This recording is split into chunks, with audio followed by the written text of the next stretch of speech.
Welcome back to Medicare USA.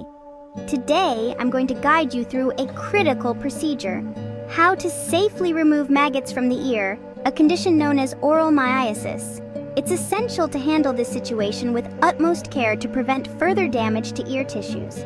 First and foremost, always seek medical attention immediately. This is a medical emergency. Attempting to remove maggots yourself is only advisable if a medical professional is not available and the situation is dire. Why? Because improper removal can push the maggots deeper into the ear canal, causing more harm.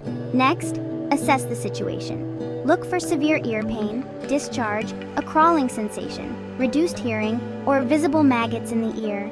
Make sure the person is calm and in a safe position, either sitting or lying down to prevent sudden movements. If immediate medical help isn't available, you can use irrigation to attempt removal.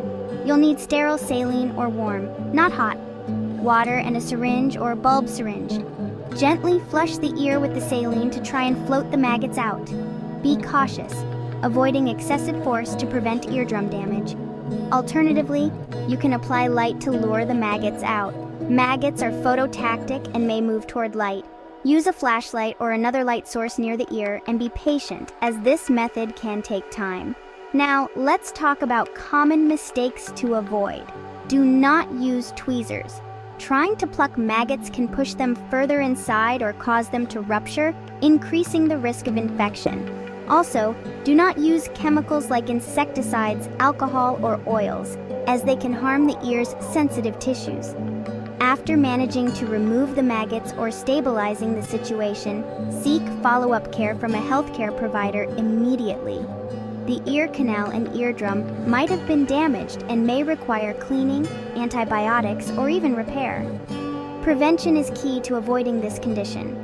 Maintain ear hygiene, avoid sleeping outdoors in environments with high fly populations, and use protective coverings for wounds near the ear. Remember, if the condition persists or complications arise such as swelling, severe pain, or infection, contact an ENT specialist immediately. Thanks for watching. Stay safe and take care.